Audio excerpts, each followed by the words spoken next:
अब देखिए हम लोग फोर्थ पार्ट पे आ रहे हैं। चौथा पार्ट जो है वो coastal regions and islands, Bharat के तटीय क्षेत्र एवं द्वीप। तो भारत के तटीय क्षेत्र एवं द्वीप को जब हम लोग पढ़ेंगे तो सबसे पहली चीज हमें यह डिफाइन करना है कि तटीय क्षेत्र होते क्या है।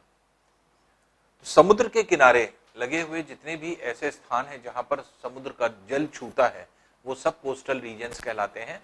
और ये सारे कोस्टल रीजन्स अगर इंडिया में अगर हम लोग देखें तो बेसिकली ये जो आपका गुजरात है यहां से ये कोस्टल रीजन शुरू होता है इंडिया का, और यहां तक आपके इंडिया का कोस्टल रीजन होता है। और ये हम लोग पढ़ भी चुके हैं कि टोटल लेंथ जो कोस्टल लेंथ है ये एक तरह से इनिशियल उसमें हम लोग ने पढ़ा था कि ऐसे तो 7516.6 किलोमीटर है, 7516.6 किलोमीटर, लेकिन जो पेनिनसुलर इंडिया की कोस्टल लेंथ है, प्रायद्वीपीय भारत की कोस्टल लेंथ है, ये है 6100 किलोमीटर। और इस 6100 किलोमीटर में अगर आप देखेंगे तो ये लेंथ जो टोटल आपने पढ़ी भी थी और किलोमीटर के हिसाब से भी हम लोग ने देखी थी, जिसमें सबसे ज्यादा जो कोस्टल लेंथ थी वो गुजरात की थी, उसके बाद पूर्वी क्षेत्र में अगर देखा जाए तो आंध्र प्रदेश की थी, फिर तमिलनाडु की थी। तो इस तरह से अगर हम लोग देखें तो अगर ये पूछा जाता है कि भारत के किस राज्य की सबसे बड़ी कोस्टल लेंथ है या तटीय क्षेत्र सबसे बड़ा किसका है, तो ये आपके हो जाता है ये गुजरात का क्षेत्र। तो गुजरात का क्षेत्र जो है वो आपके एक तरह से सबसे बड़े कोस्टल रीजन में आता है।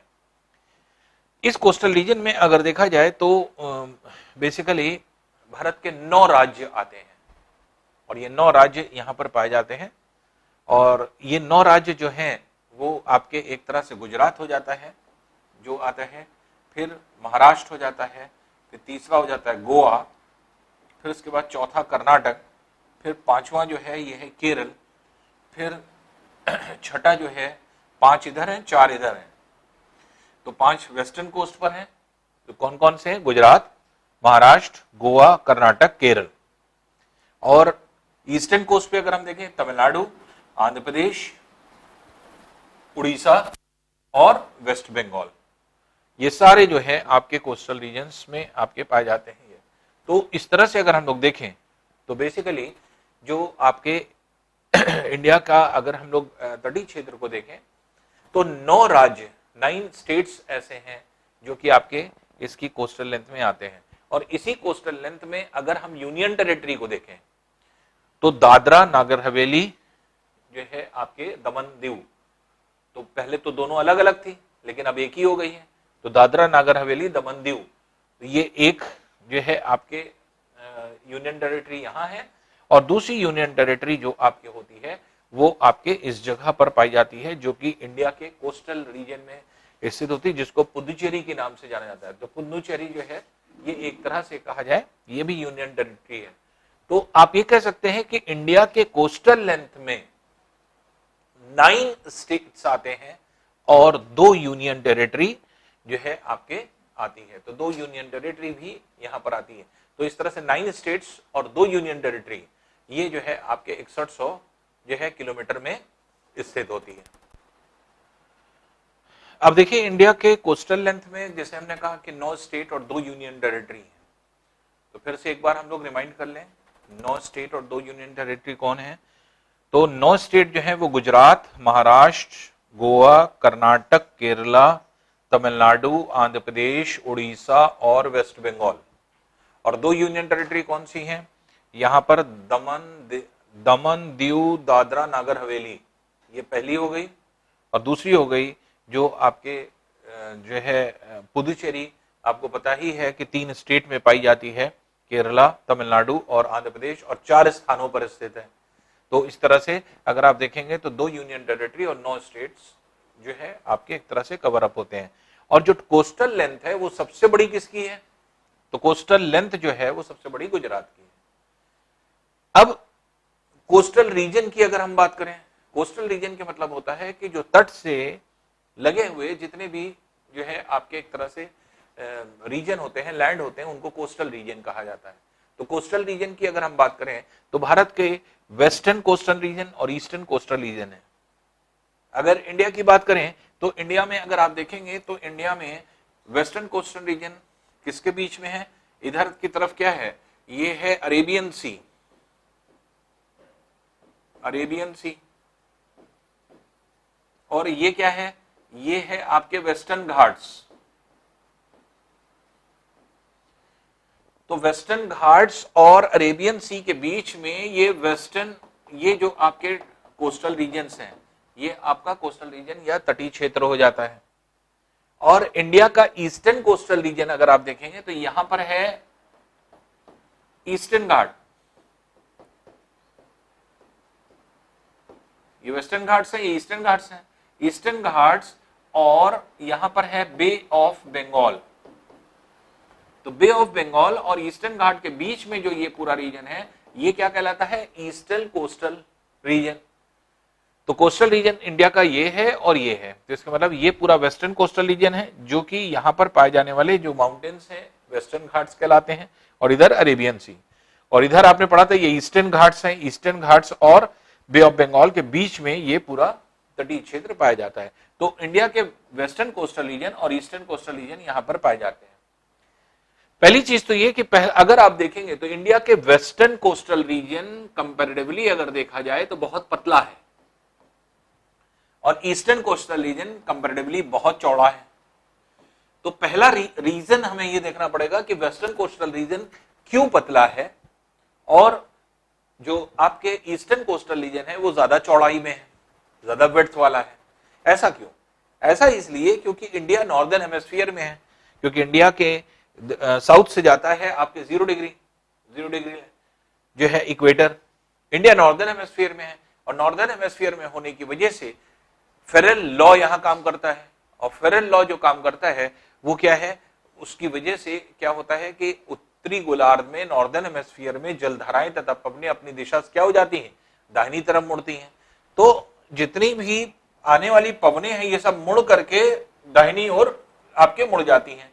जैसे हम लोग मानसून देखते हैं, मानसून आता है तो मानसून आप देखते हैं कि नीचे से आता है और आने के बाद फिर इधर घूम जाता है। घूम क्यों जाता है? उत्तरी गोलार्ध होने की वजह से अपनी दिशा से दाहिनी ओर घूम जाता है। तो इसी वजह से जो समुद्र की भी लहरें होती हैं वो आपके एक तरह से अपनी दिशा से दाहिनी ओर विचलित हो जाती हैं, डिविएट हो जाती हैं, और जिसकी वजह से अंदर तक पानी चला आता है स्थल पे। इसलिए स्थल जो हो जाते हैं कोस्टल रीजन्स पतले हो जाते हैं। और इसमें अगर हम लोग देखें तो यहां से जाने वाला जो जल का भाग होता है ये क्या रहता है, ज्वार, टाइड्स। तो ज्वार इस पूरे तट पर आते हैं, जिसकी वजह से ये तट जो है कंपैरेटिवली बहुत पतला होता है, तो कम जो है चौड़ाई का ये आपके पास जाता है। तो वेस्टर्न कोस्ट बहुत पतले हैं, क्यों? ज्वार की वजह से। इसीलिए वेस्टर्न कोस्ट पर इंडिया के ज्यादा ज्वार आते हैं, ज्यादा टाइड्स आते हैं।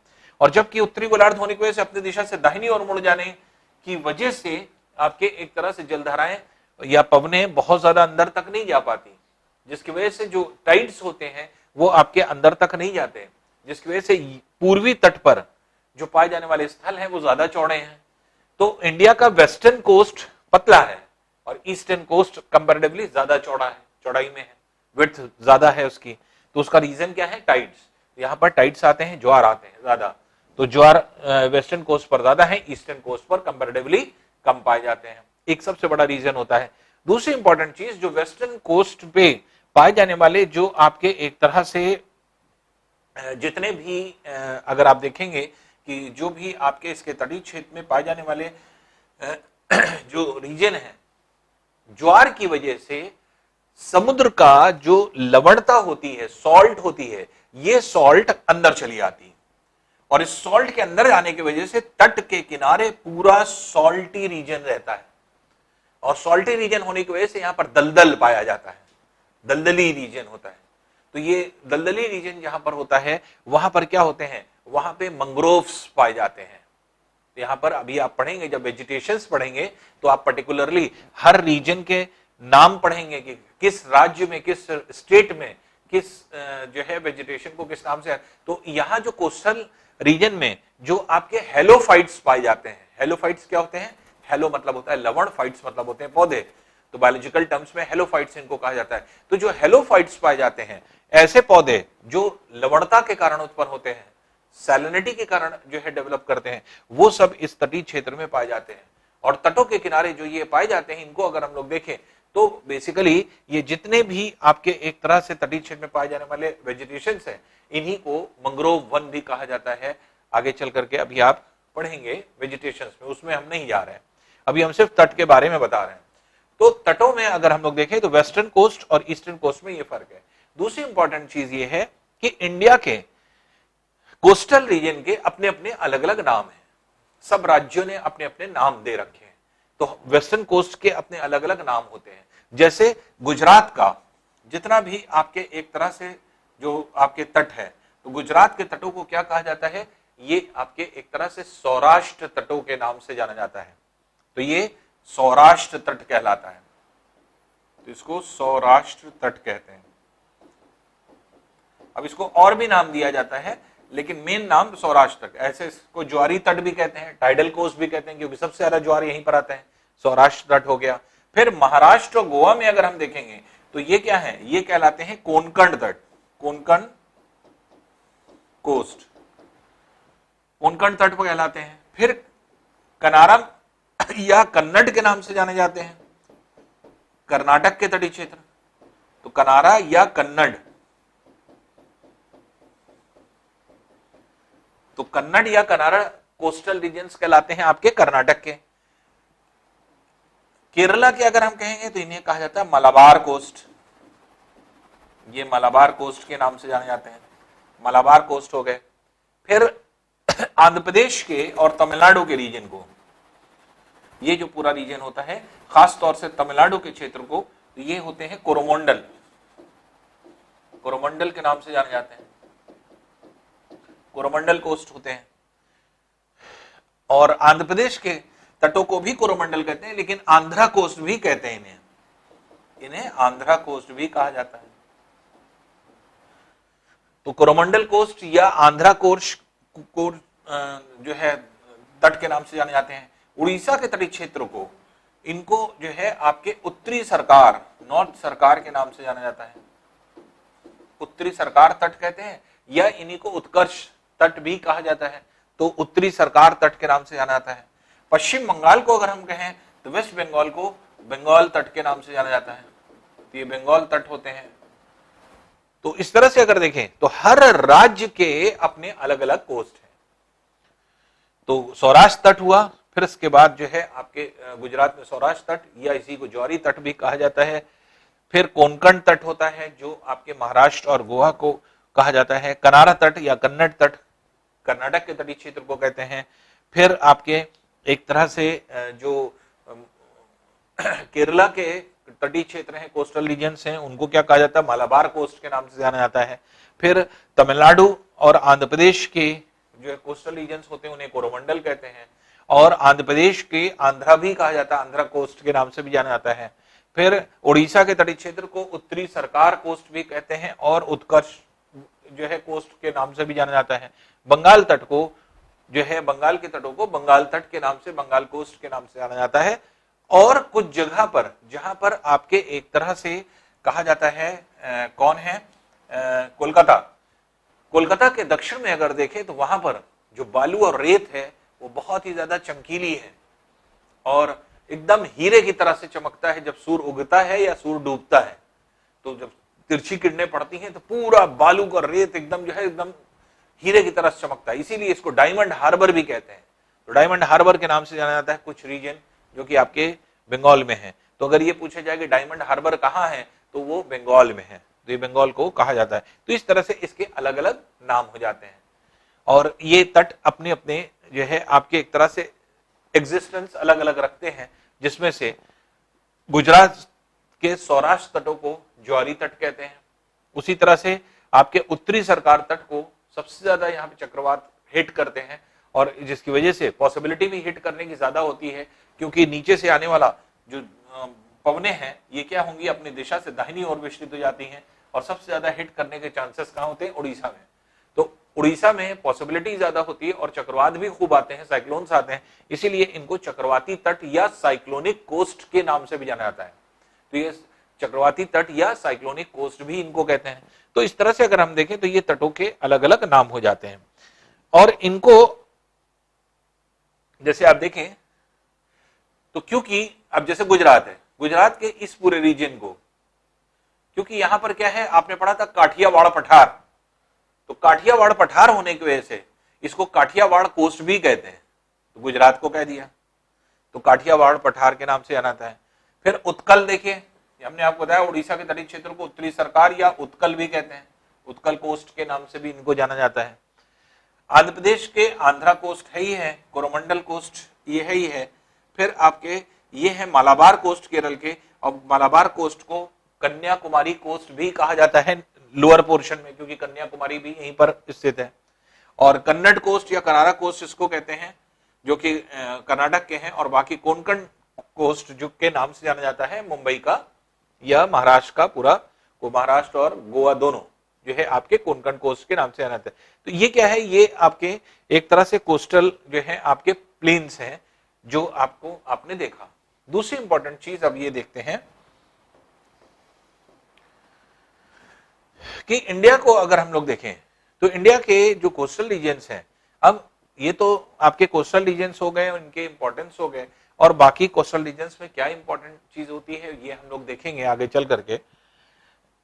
अब इस कोस्टल रीजन में जैसे रिच रिसोर्सेज अगर हम लोग देखें तो रिचेस्ट रिसोर्स कहा जाता है केरला में है। वजह क्या है, रिचेस्ट रिसोर्सेज जो है आपके यहां पे पाया जाता है। दूसरी इंपॉर्टेंट चीज, वेस्टर्न घाट के वेस्टर्न पोर्शन पे, वेस्टर्न स्लोप पर इंडिया की सबसे बड़ी डाइवर्सिटी पाई जाती है। तो सबसे ज्यादा डाइवर्सिटी कहां पर स्थित है, तो अगर ये कहा जाए तो वो यहीं पर। तो जितने भी आपके एक तरह से पेड़ पौधे हैं उसमें सबसे ज्यादा डाइवर्सिटी इसी रीजन में पाई जाती है। तो इंडिया की मैक्सिमम डाइवर्सिटी वाला रीजन अगर पूछा जाए तो आंसर क्या हो जाएगा, western slope of western Ghats. तो वेस्टर्न घाट्स का वेस्टर्न स्लोप, तो वेस्टर्न पोर्शन का जो स्लोप है वो जो है आपके एक तरह से यहां पर आप ये कह सकते हैं कि ये पूरा रीजन जो है आपके यहां पर बहुत ज्यादा डाइवर्सिटी वाला है जो कि यहां पर पाया जाता है।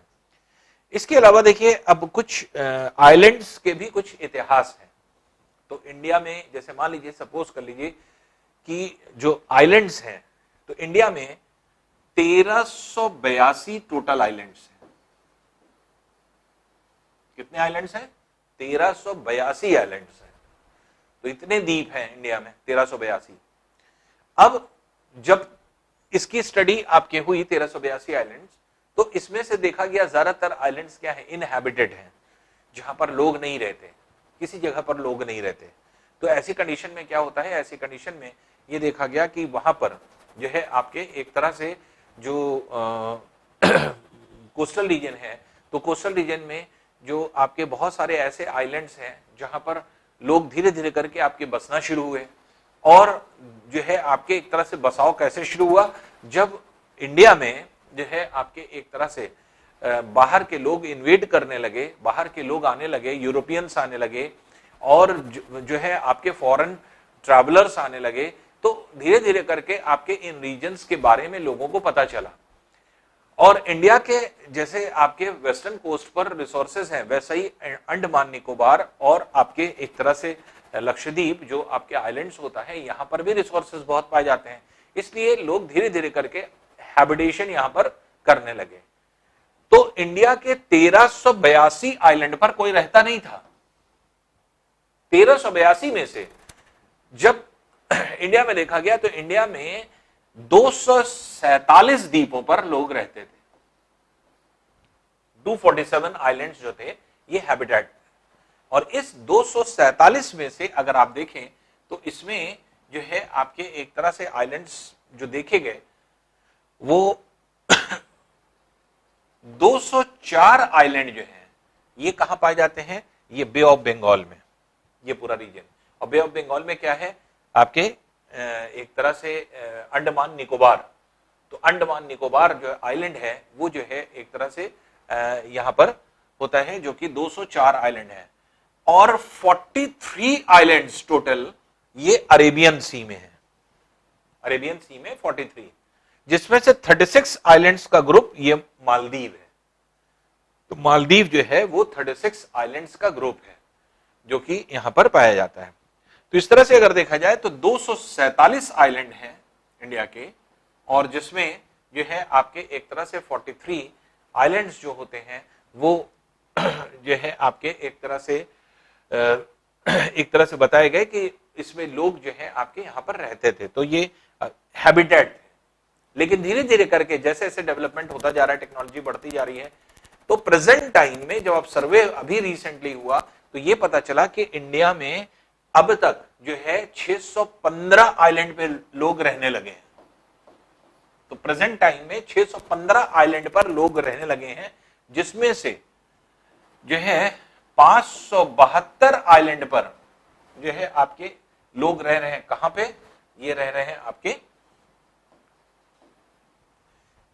इस जो है बे ऑफ बंगाल में, और 43 आइलैंड पर अभी भी जो है आपके अरेबियन सी में लोग रह रहे हैं। तो 572 आइलैंड्स पर जो है इंडिया में रह रहे हैं लोग। तो प्रेजेंट टाइम में अगर देखा जाए तो 615 आइलैंड इस टाइम ऑक्यूपाइड हैं और जहां पे हैबिटेशन पाया जाता है, या आप ये कह सकते हैं कि जहां पर लोग रह रहे हैं। लेकिन अगर हम देखें तो टोटल 1382 आइलैंड हैं, जिसमें से अभी भी मैक्सिमम या ज्यादातर क्या है? इनहैबिटेड है। तो इसमें बहुत छोटे छोटे टापू भी हैं आइलैंड्स में, जो 1382 कहा जा रहा है, तो इसमें कुछ बहुत छोटे टापू भी हैं, उनको भी इंक्लूड किया गया क्योंकि वो भी इंडिया के आइलैंड है। तो बड़े बड़े आइलैंड्स भी हैं, छोटे छोटे टापू भी हैं। एक ही जगह पे जो है आपके मान लीजिए 200-300 टापू एक जगह पे मिलते हैं छोटे छोटे, तो वो टापू पे कोई रह नहीं रहा है। तो टापू है, छोटी सी जगह है, उस पर क्या रहेगा? तो इसलिए इनहैबिटेड है। तो इसलिए जो है आपके इंडिया में अगर देखा जाए तो इस टाइम जो है 43 आइलैंड्स ऑक्यूपाइड हैं, जो कि आपके बे ऑफ बंगाल में हैं, और जो है आपके एक तरह ये सॉरी अरेबियन सी में है, और बे ऑफ बंगाल में जो है 572 आइलैंड पर लोग हैबिटेट हो गए। तो ये पुरानी बुक्स में आपको डेटा ये वाला मिलेगा, लेकिन रिसेंट सर्वे के बाद अब आपको डेटा ये मिलेगा। तो जैसे से, और ये कोई फिक्स नहीं है, अभी हैबिटेशन बढ़ता चला जाएगा, ये डेटा बढ़ता चला जाएगा, क्योंकि टोटल आइलैंड्स कितने हैं? 1382। तो 1382 होने की वजह से आपके बुक में अगर आप देखेंगे तो मैक्सिमम यही वाला डेटा मिलेगा। ये कुछ जगह पर आपके करंट व्यूज में आ गया है, लेकिन पूरी तरह से अभी नहीं आया, जिसकी वजह से आप इस मैटर को लैग करेंगे अभी। तो एक तरह से देखा जाए तो इंडिया में जो भी आपके आइलैंड्स थे, छोटे छोटे आइलैंड्स पर तो कोई रहेगा नहीं। अब मान लीजिए कि कोई आइलैंड 100 मीटर का बसा हुआ है, तो 100 मीटर में क्या रिसोर्स रहेगा? कौन रहेगा उसमें? तो 100 मीटर के रीजन में अगर मान लीजिए कोई बसा हुआ है छोटा सा टापू, तो वो छोटा सा टापू ही रहेगा। इसके मतलब कि वो जो है आपके अनहैबिटेड रहेगा, इनहैबिटेशन वहां पर रहेगा। इसके मतलब कि वहां पे हैबिटेशन नहीं हो पाएगा कभी, जब तक बड़ा रीजन ना हो, जब तक वहां पे रिसोर्सेज ना हो। तो बड़े रीजन में अगर देखा जाए तो पहले जो जहां लोग रह रहे थे वो 247 था, जिसमें से 204 द्वीप कहां थे? जो है बंगाल, बे ऑफ बंगाल में, और 43 आइलैंड्स जो थे वो आपके अरेबियन सी में थे। अब की पोजीशन क्या है? प्रेजेंट टाइम में 2004 के बाद से 2004 के बाद से पूरे रीजन का सर्वे हुआ। नए आंकड़ों के अनुसार जो अब लेटेस्ट आंकड़े मिल रहे हैं इस टाइम प्रेजेंट टाइम में, वो ये बता रहे हैं कि इंडिया में 615 आइलैंड्स हैबिटेट हो चुके हैं, और इस 615 में से 572 आइलैंड जो हैं वो आपके पाए जा रहे हैं अरेबियन सी में और बे ऑफ बंगाल में, और अरेबियन सी में 43 है। तो ये जो है आपके एक तरह से टोटल जो है ये मिलता है। अब देखिए इंडिया में अगर हम लोग देखें तो थोड़ा बहुत हम लोग इन आइलैंड्स के बारे में भी जान लें। मुंबई है यहां पे, आपको पता है मुंबई के पास यहां पर एक और छोटा सा आइलैंड है, और यहां पर 3 और छोटे छोटे आइलैंड्स हैं जो कि यहां पर दिख नहीं रहे हैं आपको, बहुत माइन्यूट, आप डीपली जाएंगे तो ही आपको दिखाई पड़ेंगे। यहां पर जो आपके आइलैंड है, जहां मुंबई है, मुंबई के पास एक आइलैंड है, ये मुंबई है। मुंबई के पास जो आइलैंड है इसको बॉम्बे हाई के नाम से जाना जाता है, बॉम्बे हाई। बॉम्बे हाई नामक जो है आपके आइलैंड है। यहीं पर क्या है? वासल, एलियाबेट, खड़ियाबेट, ये आइलैंड है। क्या है? वासल, एलियाबेट, खड़ियाबेट। तो ये 4 मेन आइलैंड्स हैं जो कि मुंबई के नजदीक है। तो मुंबई के पास ये आपके पाए जाते हैं। तो ये क्या है? बॉम्बे हाई, जिसमें से सबसे बड़ा है। अब इसकी जो है एक तरह से अगर ये कहा जाए कि इनकी इंपॉर्टेंस क्या है या क्यों इनको जो है आपके पढ़ रहे हैं हम लोग, बॉम्बे हाई को क्यों पढ़ रहे हैं, क्योंकि पहले मुंबई का नाम बॉम्बे ही था, बॉम्बे के नाम से जाना जाता था। तो ये बॉम्बे था, ये बॉम्बे हाई के नाम से जाना जाता था। बॉम्बे का नाम बदल के मुंबई हो गया, लेकिन ये अभी भी बॉम्बे हाई के नाम से जाना जाता है। तो एक तरह से जो आपके एक तरह से मुंबई के पास का रीजन है, तो जब इंडिया में जो है एक तरह से ब्रिटिशर्स आए और फ्रांसीसी आए, तो जब रीजन में वो आने लगे तो बहुत सारी चीजें उन्होंने रिसोर्सेस को, वो रिसोर्सेस ब्रिटिश ले गए और जो है उन्होंने बहुत सारी चीजों को यहाँ पर बनाया भी, एक तरह से खोज भी करी और बहुत सारी चीजें जो है आपके एक तरह से ढूंढ भी ली, जो कि हम लोगों ने नहीं ढूंढी थी अपने रिसोर्सेस को। उसमें सबसे इंपॉर्टेंट चीज ये थी कि इंडिया के पास कुछ ऐसी जगह थी जहां पर खनिज तेल उपलब्ध थे, मिनरल ऑयल, हम लोग नहीं जानते थे उसके बारे में। तो मिनरल ऑयल जो है आपके एक तरह से खोज के लिए जो है ये कहा गया। तो मिनरल ऑयल जो आपके एक तरह से कई एजेंसीज को इसका ठेका दिया गया था कि आप लोग रीजन को खोजिए जहां पर आपके खनिज तेल हो। तो डिफरेंट रीजन्स जो है आपके एक तरह से जो एजेंसीज थी वो आपके लगी आसपास के रीजन में, उन्होंने चीजों को खोजा।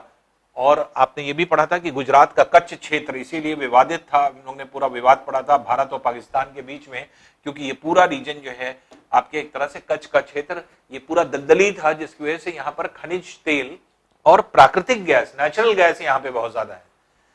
तो खनिज तेल का जो इलाका है, तो तेल जो मिलता है आप देखेंगे ज्यादातर कोस्टल रीजन्स में होते हैं। तो कोस्टल रीजन, वर्ल्ड में जितने भी आपके तेल के रीजन अगर आप देखेंगे वो सब कहां पे होगा, हमेशा कोस्टल रीजन्स में होगा। तो कोस्टल रीजन में ही होता है। उसकी वजह क्या होती है, समुद्र का ही पानी जब अंदर ही अंदर जा करके किसी जो है आपके फॉसल्स से मिल जाता है। फॉसल्स क्या होते हैं, जीवाश्म, जो कभी जीवन में थे, ऐसी चीजें जो जीवन में थी और जमीन में दब गई, वही डिसइंटीग्रेट करती हैं और डिसइंटीग्रेट करके खनिज तेल जो है मिनरल ऑयल बनाती है अंदर।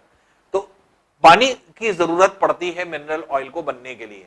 तो मिनरल ऑयल वहीं पर बनेगा जहां पर जल की अवेलेबिलिटी रहेगी। और जल की अवेलेबिलिटी का मतलब ये नहीं कि नदी का जल या फिर तालाब का जल या फिर कोई भी जल, ऐसा नहीं, समुद्र के जल की जरूरत होती है। इसी वजह से जो है आपके कोस्टल रीजन में, वर्ल्ड के जितने भी रीजन अगर आप देखेंगे, आप देखें पूरे वेस्टर्न एशिया में अगर आप देखें तो जितना भी आपके एक तरह से वेस्टर्न एशिया में जितने भी तेल के कुएं हैं, चाहे वो इराक में है, कुवैत में है, ईरान में है, सऊदी अरेबिया में है, ओमान में है, तो आप देखेंगे जितने भी इस तरह के देश हैं जो आपके तेल वाले ऑयल कंट्रीज हैं, उन सब में अगर आप देखेंगे तो उन सब में आपको एक तरह से सारी चीजें यही मिलेंगी कि किस तरह से वहां पर जो है आपके तेल पाया जा रहा है। तो सब कोस्टल रीजन्स में ही आपको जो है मिलेंगे। तो इंडिया में भी जो है आपके डिफरेंट एजेंसीज लगी और ये डिफरेंट एजेंसीज ने खोजना शुरू किया और एक स्टेज ये आई कि खोजते खोजते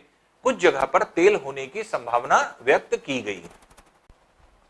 अब देखिए मुंबई के पास जो बॉम्बे हाई है, यहाँ पर बहुत सारे, जैसे हमने आपको कहा, एजेंसीज को दे दिया गया और जो है आपके बहुत सारे जहाज इसमें लग गए, जिसमें फ्रांस का के कुछ जहाज थे, फिर आपके जापान का कुछ जो है जहाज थे, तो हेवनॉक नाम का, शिनॉक नाम का, शेवनॉय नाम का, सागर सम्राट नाम के ढेर सारे जहाज जो है आपके मिले। तो सफलता किसको मिली, सागर सम्राट को।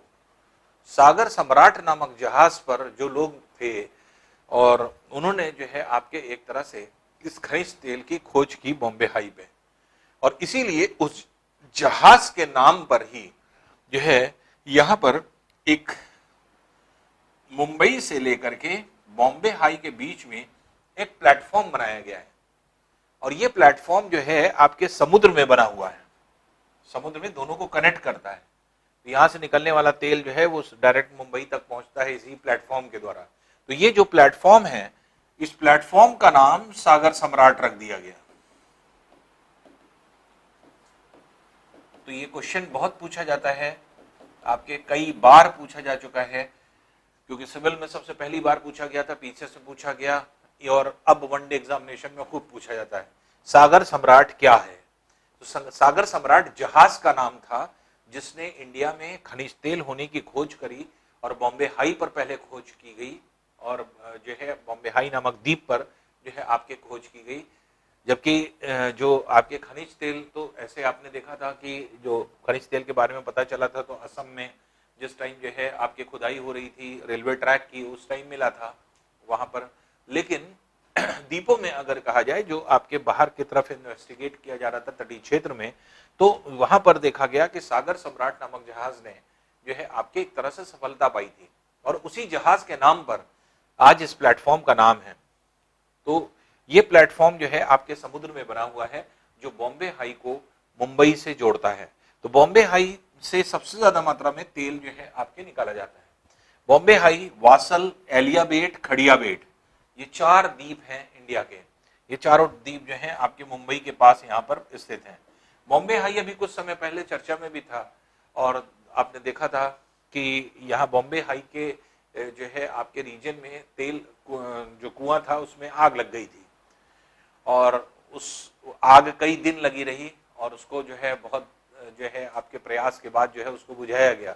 तो ये जो है आपके एक तरह से बॉम्बे हाई जो है इसलिए और लाइट में आया और खूब पूछा जाने लगा एग्जाम में। तो बॉम्बे हाई और मुंबई को जोड़ने वाला जो आपके प्लेटफॉर्म है, सागर सम्राट के नाम से जाना जाता है। उसके अलावा जो है दमन यहाँ है, दीव यहाँ पर है एक द्वीप, और यहीं पर हेनरी और केनरी नामक द्वीप भी है। तो हेनरी और केनरी द्वीप भी जो यहीं पर पाए जाते हैं, जो कि यहाँ पर स्थित होते हैं। इसके अलावा इंडिया के अगर हम द्वीपों को देखेंगे तो यहाँ पर 36 द्वीपों का समूह है।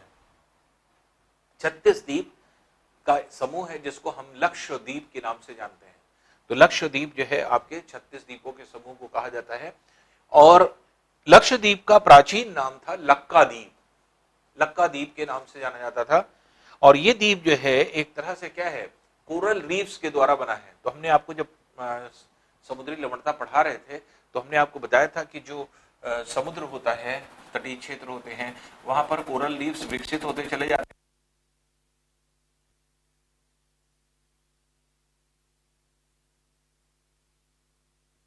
और इन्हीं से बनने वाले पत्थर को ही मूंगा चट्टान कहते हैं। तो मूंगा रॉक्स के नाम से जाना जाता है, जो लाल रंग के पत्थर होते हैं जो पहने जाते हैं। तो अंगूठियों में रिंग्स बहुत सारे लोग पहनते हैं ना मूंगा पत्थरों की, तो वो यही होते हैं कोरल रीफ्स, मूंगा चट्टान जिनको कहा जाता है। प्रवाल भित्ति, तो प्रवाल भित्तियों के मृत करने के पश्चात, डेड करने के पश्चात ये आपके पत्थर का रूप ले लेते हैं या पत्थर जैसे हो जाते हैं।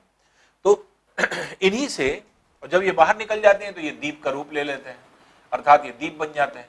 उसी तरह से ढेर सारे द्वीप जो हैं आपके यहाँ पर पाए जाते हैं, और ये सारे द्वीप क्या हैं, ये प्रवाल भित्तियों के द्वारा निर्मित द्वीप हैं। तो प्रवाल के द्वारा बने हुए द्वीप हैं, इसके मतलब इनका उत्पत्ति समुद्र से हुई है, क्योंकि जो आपके जो तटीय क्षेत्र होता है, अब यहीं से करते क्या होते हैं, ये जल के ऊपर चले जाते हैं ग्रो करते करते। तो प्रवाल जब ऊपर चले, ऊपर जाके ठोस हो गए, अब उसके ऊपर ग्रोथ होगी नहीं, पानी खत्म हो गया, तो इसलिए ऊपर निकल गए स्थलीय क्षेत्र में, और ये क्या बन जाते हैं, टापू बन जाते हैं छोटे छोटे, या द्वीप बन जाते हैं।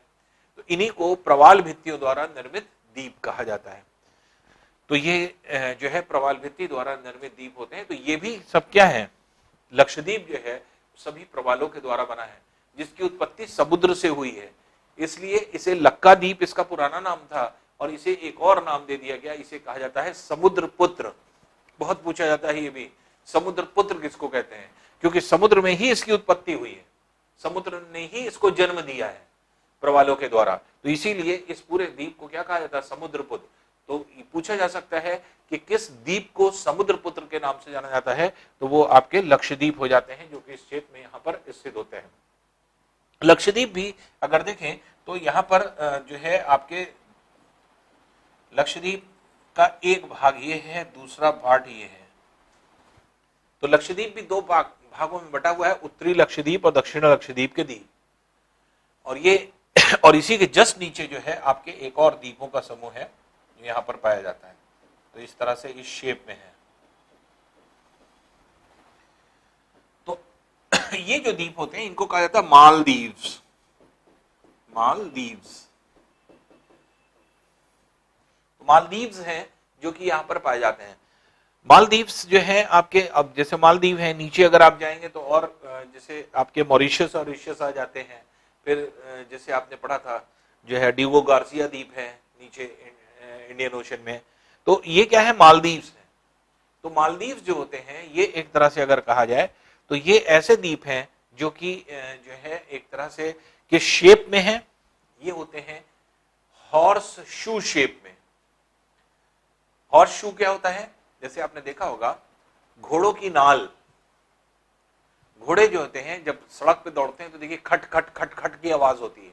उनके जो पैर होते हैं, उनके नेल्स जो होते हैं वो ऐसे होते हैं कि अगर बार बार सड़क पे दौड़ेंगे तो वो टूट जाएंगे। तो इसलिए उनके जो है आपके पैरों में लोहे का एक नाल पहना दिया जाता है। उनके जो है आपके पैरों में नाल पहना दिया जाता है। तो नाल जो पहनाया जाता है तो वो एक तरह से हॉर्स का शू होता है, उसको हॉर्स शू कहते हैं।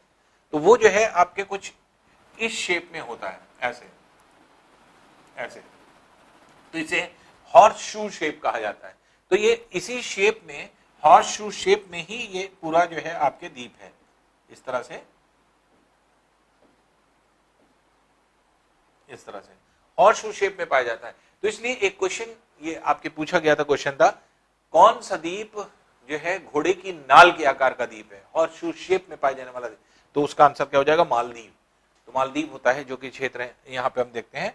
और यहां पर अगर देखें तो यहां पे 8 डिग्री चैनल, ये 8 डिग्री चैनल कहलाता है। अभी यहां बताए दे रहे हैं, फिर आगे आपको पढ़ना भी है। 8 डिग्री चैनल लक्षद्वीप को मालदीव से अलग करता है। तो लक्षद्वीप और मालदीव यहां पे अलग होते हैं। और यहां पे अगर हम देखें तो यहां पर है 9 डिग्री चैनल, ये 9 डिग्री चैनल है। 9 डिग्री चैनल जो होता है ये किसको अलग करता है, ये अलग करता है उत्तरी लक्षद्वीप को दक्षिण लक्षद्वीप से। सबसे दक्षिण में अगर देखें तो दक्षिणतम द्वीप जो है वो कावरती है, मिनिकॉयस है, सॉरी कावरती। तो इसका जो है आप ये कह सकते हैं कि कावरती जो है ये राजधानी है, कैपिटल है पूरे लक्षद्वीप की, कावरती, जो कि यहां पर द्वीप पाया जाता है। और इसी के नीचे जो द्वीप पाया जाता है उसका नाम है मिनिकॉय। मिनिकॉय सबसे दक्षिणतम है। तो ये कहा जा सकता है, और कावरती के साथ जितने द्वीप हैं तो उनको जो है उत्तरी लक्षद्वीप के द्वीप समूह कहा जाता है। और मिनिकॉय के साथ जो छोटे द्वीप हैं उनको कहा जाता है दक्षिण लक्षद्वीप के द्वीप समूह। तो आप ये कह सकते हैं कि 9 डिग्री चैनल उत्तरी लक्षद्वीप को दक्षिण लक्षद्वीप से अलग करती है, या डायरेक्टली आप कह सकते हैं कि कावरती को मिनिकॉय से अलग करती है। तो कावरती द्वीप मिनिकॉय द्वीप से अलग होता है 9 डिग्री चैनल के द्वारा। ये सब प्रश्न बहुत पूछे जाते हैं, 8 डिग्री चैनल, 9 डिग्री चैनल क्या है। तो ये 8 डिग्री चैनल और 9 डिग्री चैनल क्या होता है, ये आपके पतले जल के भाग है जो द्वीपों के समूह को अलग करते हैं, यहां पर आपके एक तरह से डिवाइड करते हैं। तो इस तरह से अगर देखा जाए तो यहां पे इन द्वीपों में ये विशेष चीज पाई जाती है जो कि यहां पर स्थित होती है। अब देखिए हम आते हैं जो है द्वीपों को पढ़ने के लिए जो कि आपके बे ऑफ बंगाल में है। तो बे ऑफ बंगाल में अगर हम लोग देखें तो जैसा कि हमने आपको बताया, बे ऑफ बंगाल में पाए जाने वाला जो पूरे आइलैंड्स हैं ये क्या है, अंडमान निकोबार। नीचे ऊपर अंडमान के द्वीप हैं, नीचे निकोबार के द्वीप हैं। और इसकी राजधानी क्या है, इसकी राजधानी होती है पोर्ट ब्लेयर। तो पोर्ट ब्लेयर जो है आपके एक तरह से इसकी राजधानी होती है जो कि इस क्षेत्र में यहां पर पाई जाती है। तो ये जो है एक तरह से पोर्ट ब्लेयर के नाम से जानी जाती है। और ऊपर का क्षेत्र अंडमान और नीचे की तरफ निकोबार के द्वीप है। इंपॉर्टेंट द्वीपों में अगर हम लोग देखें तो जो आपके द्वीप है, तो उत्तरी अंडमान का द्वीप है, ये उत्तरी अंडमान है।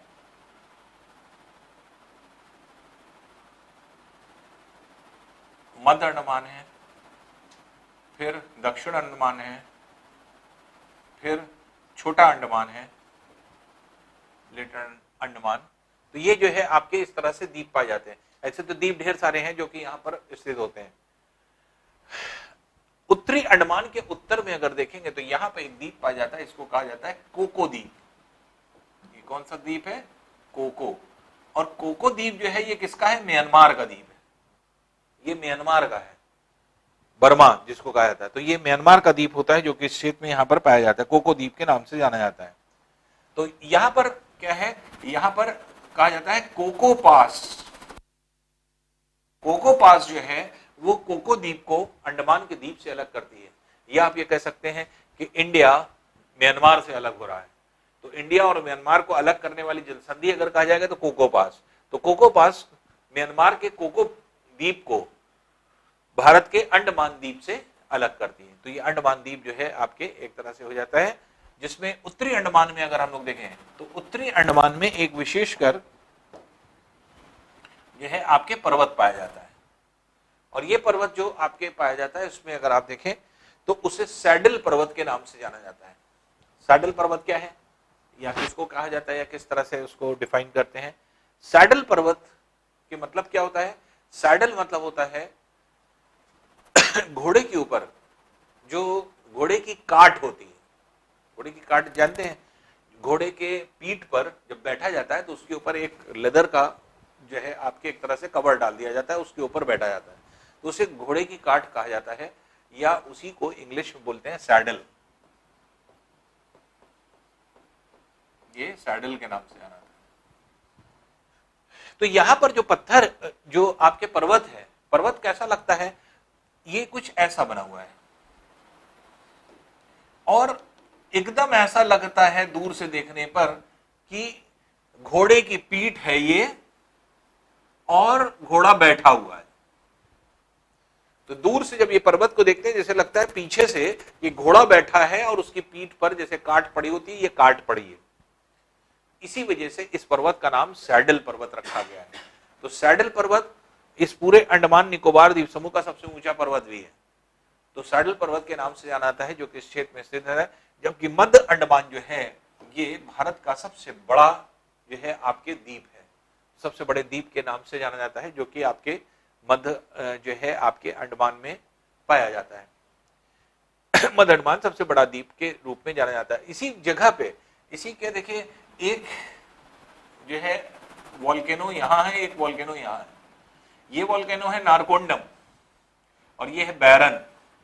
तो आपने दो ज्वालामुखी पढ़े थे, भारत के ज्वालामुखी अर्थात भारत में जो है आपके एक तरह से विस्फोट जिनका हुआ, तो नारकोंडम एक है और एक बैरन है, जिसमें से 2004-5 में जो है आपके एक तरह से विस्फोट हुआ इस बैरन में। 2004 में भी हुआ, 5 में भी हुआ लगातार, जिसकी वजह से ये काफी सालों तक जो है आपके एक तरह से सक्रिय था, जिसके अंदर से जो है लगातार लावा निकल रहा था।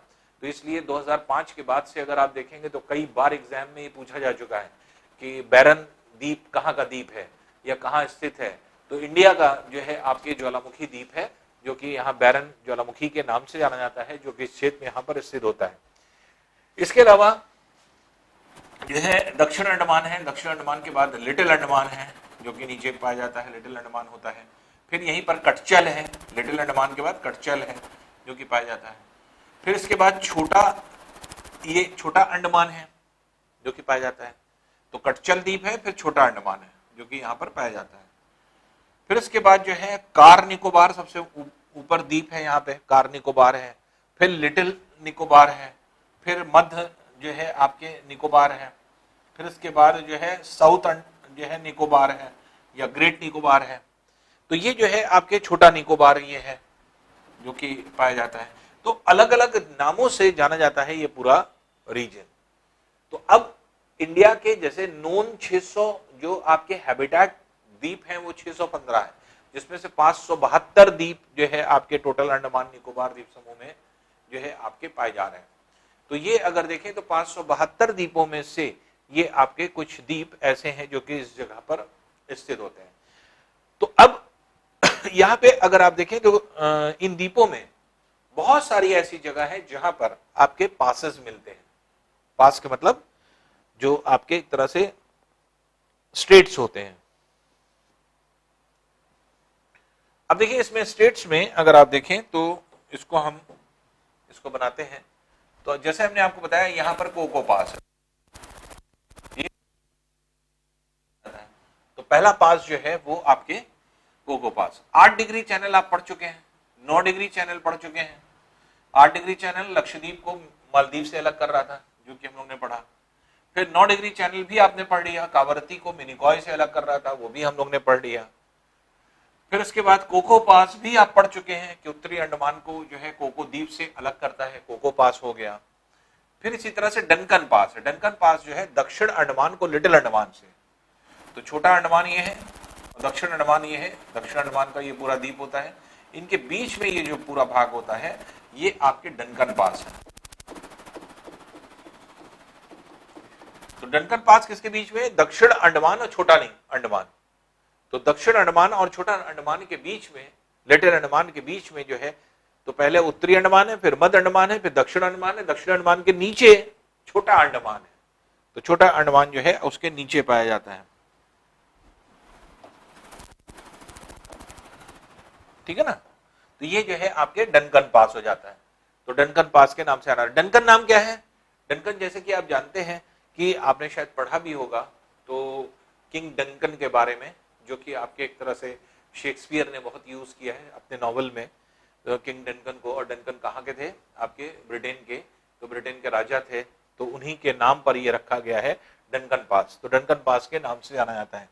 फिर देखिए समब्रेरो पास। समब्रेरो पास किसके बीच में? कटचल और लिटिल निकोबार। तो लिटिल निकोबार और कटचल के बीच में पहले देख लें 10 degree channel. 10 degree channel Andaman को निकोबार से अलग करता है। ये है 10 डिग्री चैनल, अंडमान को कार निकोबार द्वीप से अलग करता है। कार निकोबार द्वीप यहां से अलग होता है। और कटचल द्वीप यहीं पर है। कटचल द्वीप को, ये है कटचल। कटचल द्वीप और ये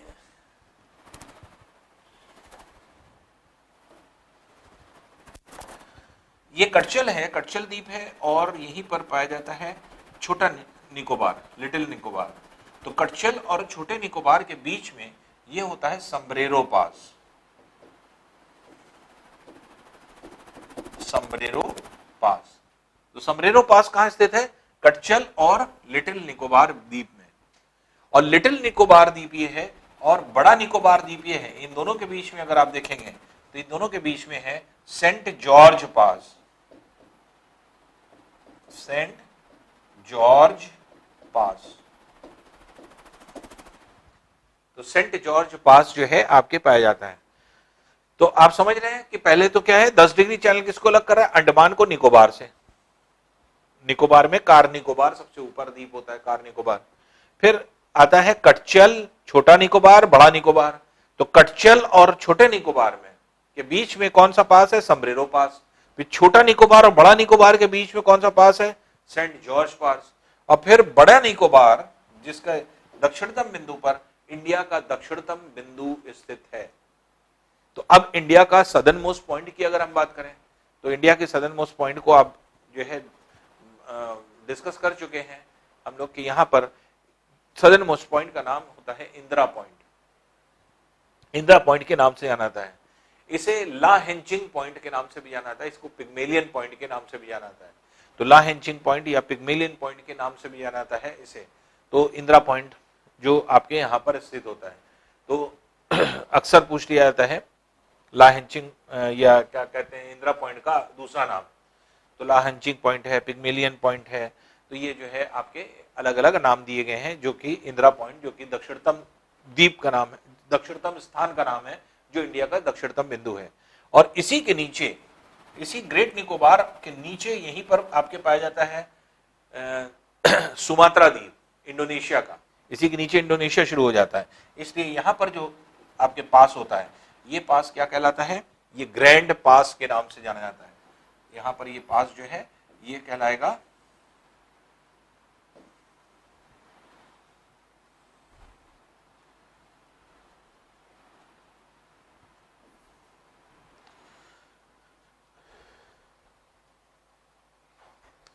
ये है ग्रैंड पास। ठीक है, ये है ग्रैंड पास। तो अब यहां पर क्या है, ये आपको क्लियर हो गया होगा। तो ऊपर क्या है? कटचल है, फिर लिटिल निकोबार है, फिर इसके बाद ग्रेट निकोबार है। तो कटचल और लिटिल निकोबार के बीच में जो है आपके समब्रेरो पास, लिटिल निकोबार और ग्रेट निकोबार के बीच में क्या है? सेंट जॉर्ज पास और ग्रेट निकोबार, और नीचे की तरफ सुमात्रा द्वीप है इंडोनेशिया का। तो इंडोनेशिया के सुमात्रा द्वीप के बीच में कौन सा पास है? ग्रैंड पास। ये ग्रैंड पास दिया हुआ है जो कि ग्रेट निकोबार और सुमात्रा के बीच में, और सेंट जॉर्ज पास भी हम लोग पढ़ चुके जो कि इसके बीच में यहाँ पर पाया जाता है। तो इस तरह से अगर देखें तो फिर से जल्दी से रिवीजन कर लें, तो क्योंकि ये पासेस बहुत इंपॉर्टेंट है और बहुत पूछे आते हैं। जैसे 8 डिग्री चैनल किसको अलग करता है? 8 डिग्री चैनल जो है आपके एक तरह से मालदीव को लक्षद्वीप से अलग करता है, तो उत्तरी लक्षद्वीप को दक्षिण लक्षद्वीप से अलग करता है। फिर जो है आपके लक्षद्वीप को जो है आपके मालदीव से अलग करता है, और फिर उत्तरी लक्षद्वीप को दक्षिण लक्षद्वीप से 9 डिग्री चैनल अलग करता है, और उत्तरी लक्षद्वीप में क्या है? कावारती, और दक्षिण में उसके क्या है? मिनिकॉय। तो कावारती को मिनिकॉय से अलग करता है 9 डिग्री चैनल। 10 डिग्री चैनल किसको करता है? अंडमान को निकोबार से अलग करता है। फिर कोको पास किसको अलग करता है? कोको द्वीप, म्यांमार के कोको द्वीप को जो है आपके उत्तरी अंडमान के द्वीप से, नॉर्थ अंडमान के द्वीप से जो है आपके अलग करता है। फिर डनकन पास किसको अलग करता है? तो डनकन पास जो है वो दक्षिण अंडमान और छोटे अंडमान, साउथ अंडमान और लिटिल अंडमान के बीच में पाए जाने वाले भाग को अलग करता है। फिर इसी तरह से समब्रेरो पास किसको अलग करता है? कटचल और लिटिल निकोबार। तो कटचल लिटिल निकोबार है, फिर लिटिल निकोबार के नीचे क्या है? ग्रेट निकोबार। तो लिटिल और ग्रेट निकोबार के बीच में जो पास पाया जाता है उसे सेंट जॉर्ज पास के नाम से जाना जाता है। और फिर ग्रैंड पास किसको कहा जा रहा है? तो ग्रैंड पास जो है कहा जा रहा है किसको? वो पास जो कि आपके इस तरह से यहां पर स्थित होता है, जो एक तरह से जो है ग्रेट निकोबार द्वीप का दक्षिणतम बिंदु जो है आपके, जो कि इंदिरा पॉइंट जो है के नाम से, पिग्मिलियन पॉइंट, लाइंचिंग पॉइंट, इन सब नामों से जो है जाना जाता है। और इसी के दक्षिण में यहीं पर सुमात्रा द्वीप शुरू हो जाता है इंडोनेशिया का। तो ग्रैंड पास इन दोनों द्वीपों को यहां से आपके अलग करता है। तो ये द्वीप जो है आपके यहां से अलग होते हैं। तो ये जो है आपके ग्रैंड पास का जो है क्षेत्र हो जाता है। तो इस तरह से अगर हम लोग देखें तो इंडिया का जो है ये आपके रीजन जो है यहीं से सुमात्रा फिर स्टार्ट हो जाएगा, और ऊपर के पार्ट में फिर अंडमान निकोबार द्वीप समूह आते हैं। इसके अलावा अगर देखें तो इंडिया के जो एक तरह से चेन्नई है, चेन्नई के पास यहां पर एक द्वीप होता है। ये द्वीप जो यहां पर स्थित है चेन्नई के पास, इसे कहा जाता है हेयर द्वीप। ये हेयर के नाम से जाना जाता है, हेयर आइलैंड। तो ये जो हेयर द्वीप है ये समुद्र में चेन्नई से 3 किलोमीटर दूर है। तो चेन्नई से 3 किलोमीटर दूर समुद्र में पाया जाने वाला ये द्वीप होता है। इसको हेयर द्वीप के नाम से जाना जाता है। अब इसे हेयर द्वीप क्यों कहते हैं? हेयर द्वीप इसलिए कहते हैं, यहां पर इस द्वीप पर खरगोश बहुत ज्यादा मात्रा में है, बहुत ज्यादा मात्रा में, और खरगोश बहुत बड़े बड़े में है, बहुत बड़े बड़े खरगोश पाए जाते हैं। तो इसलिए इनको जो है आपके एक तरह से खरगोशों का द्वीप, खरगोश को हेयर बोलते हैं, तो खरगोश को जो है आपके हेयर के नाम से जाना जाता है, इसलिए इसको खरगोशों का द्वीप या हेयर जो है आपके द्वीप के नाम से जाना जाता है। तो हेयर आइलैंड के नाम से जाना जाता है, जो कि यहाँ पर स्थित होता है। दूसरी इंपॉर्टेंट चीज ये है कि जो इंडिया का ये क्षेत्र है साउथ वाला, तमिलनाडु, उसी के पास श्रीलंका है। श्रीलंका और तमिलनाडु के बीच में ढेर सारे द्वीप स्थित हैं, जिसको पम्बन द्वीप कहते हैं, और इन्हीं सब द्वीपों को कंप्लीट मिला करके 1382 इंडिया के द्वीप बने। 1382 जो 82 द्वीप हैं वो कैसे बने? अंडमान निकोबार, लक्षद्वीप प्लस छोटे छोटे आइलैंड्स जो आपने देखे थे, जो खनिज तेल वाले द्वीप थे, आइलैंड्स थे, उसके अलावा जो है आपके एक तरह से श्रीलंका और तमिलनाडु के बीच में पाए जाने वाले छोटे छोटे द्वीप जो होते हैं वो आपके जो है पम्बन द्वीप के नाम से जाने जाते हैं। वो सब कंप्लीटली मिला करके 1382 आइलैंड इंडिया के होते हैं। अब देखिए इसमें थोड़ा सा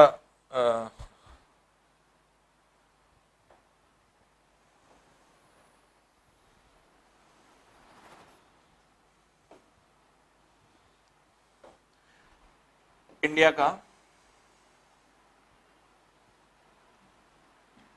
ये वाला हिस्सा है,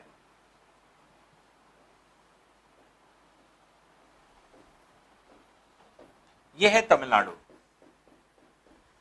ये है श्रीलंका। श्रीलंका और तमिलनाडु के बीच में अगर ये पूरा रीजन को देखा जाए तो ये जो रीजन है, ये है गल्फ ऑफ मन्नार, मन्नार की खाड़ी। तो गल्फ ऑफ मन्नार के नाम से जाना जाता है इसको, गल्फ ऑफ मन्नार। और ये जो है पूरा बंगाल की खाड़ी है, bay of Bengal, bay of Bengal. तो ये बे ऑफ बंगाल के नाम से जाना जाता है। ये जो पूरा जो पार्ट है तो ये आपके एक तरह से इस पे स्थित है, या कोई दूसरे कलर से अगर आपको ना दिख रहा हो तो ये डिफरेंट कलर से हम लोग ने गल्फ ऑफ मन्नार ये बना लिया। और ये है bay of Bengal, bay of Bengal जो है आपके यहाँ पर स्थित है। तो इसमें अगर आप देखें तो ये जो है इसके बीच में जो ये द्वीप पाए जा रहे हैं, इन द्वीपों को किस नाम से जाना जाता है? इनको कहा जाता है पम्बन आइलैंड्स। ये पम्बन आइलैंड्स के नाम से जाने जाते हैं। ये पम्बन आइलैंड्स हैं जो कि इस जगह पर स्थित होते हैं।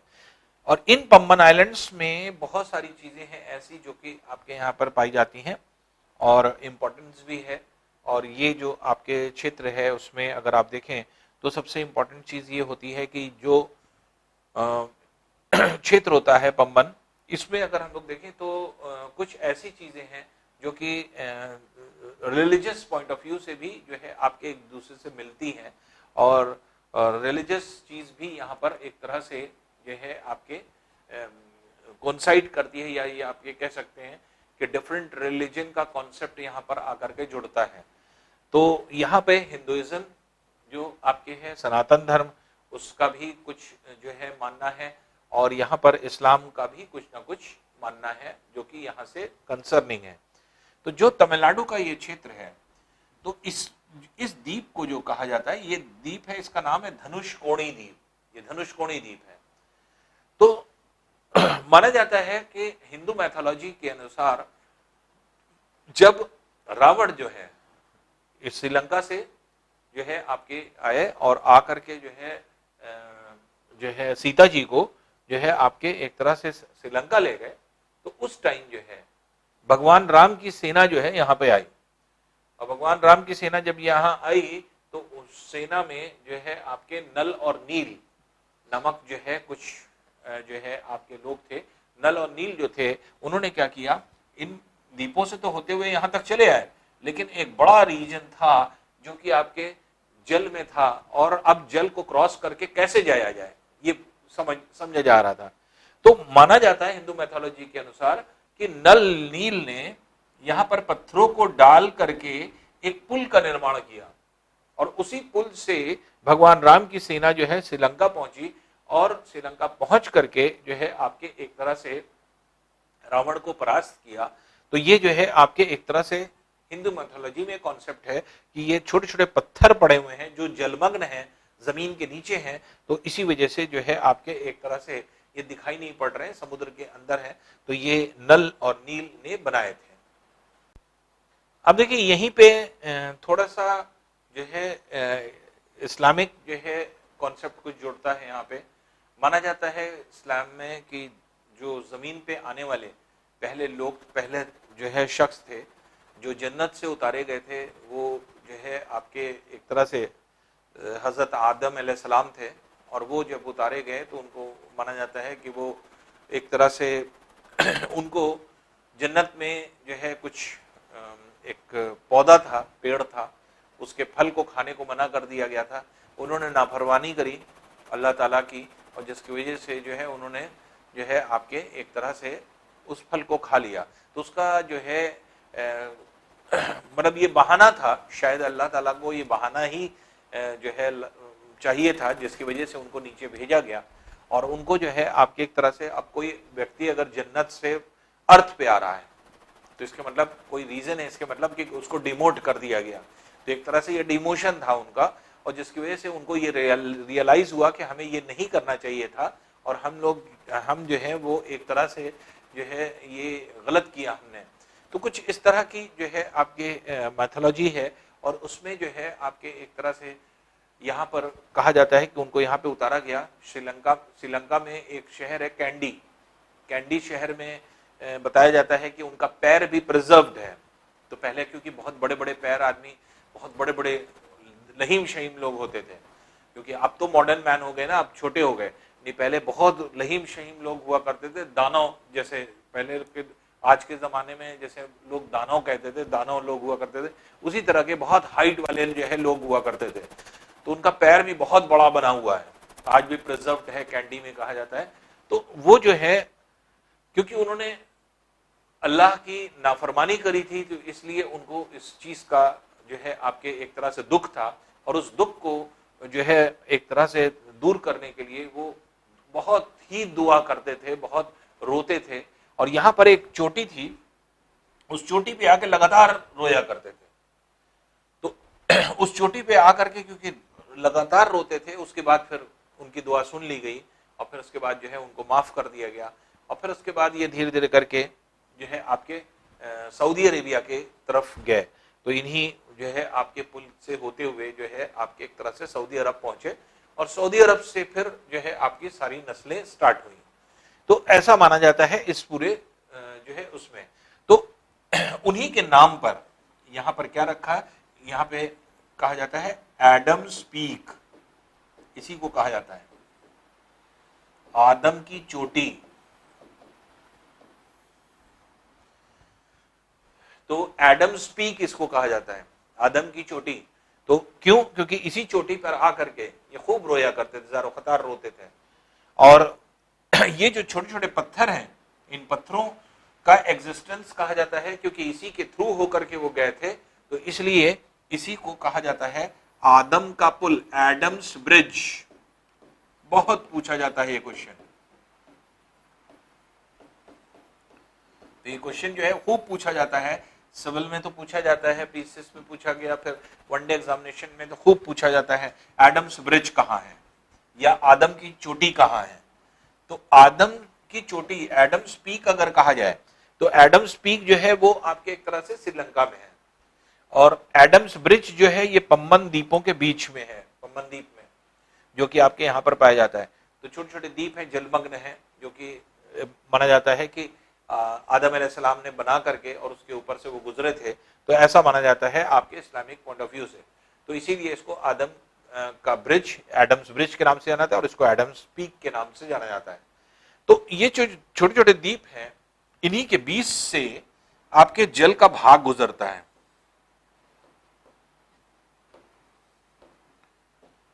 यहां से पतले पतला जल का भाग गुजरता है, और ये पतला जल का भाग जो है आपके द्वीपों से होकर के इस तरह जाता है। तो ये जो है बे ऑफ बंगाल है, और ये है गल्फ ऑफ मन्नार। तो पतले जल के भाग जो इसको कनेक्ट कर रहे हैं, इसे क्या कहा जाता है? इसे कहा जाता है पाक स्टेट, पाक जलडमरू मद। तो पाक स्टेट जो है ये क्या है? पाक स्टेट। और पाक जो थे वो कौन थे?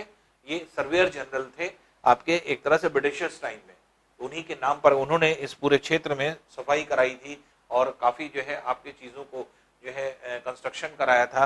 तो इस वजह से जो है आपके एक तरह से, क्योंकि होता क्या था कि सिल्ट और सैंड का जमाव बहुत ज्यादा हो जाता है यहाँ पे, और जिसकी वजह से सारी चीज ब्लॉक कर जाती है, तो इसलिए उन्हीं ने इस पूरे रीजन में काम कराया था। तो इसलिए उनके नाम पर, उन सर्वेयर जनरल के नाम पर ही इसको रखा गया पाक स्टेट। तो पाक स्टेट बहुत पूछा जाता है, पाक स्टेट कहाँ स्थित है, या किसको जोड़ता है, किसको अलग करता है? तो अलग किसको कर रहा है? श्रीलंका को तमिलनाडु से। श्रीलंका और तमिलनाडु अलग हो रहे हैं, और किसके बीच में है? पम्बन द्वीप के बीच से जा रहा है। और किसको जोड़ रहा है? बंगाल की खाड़ी को मन्नार की खाड़ी से। तो गल्फ ऑफ मन्नार को बे ऑफ बंगाल से। तो गल्फ ऑफ मन्नार और बे ऑफ बंगाल आपस में जुड़ रहे हैं। तो ये जो है आपके पाक स्टेट के नाम से जाना जाता है। तो ये बहुत इंपॉर्टेंट हो जाता है और खूब पूछा जाता है आपके एग्जाम में।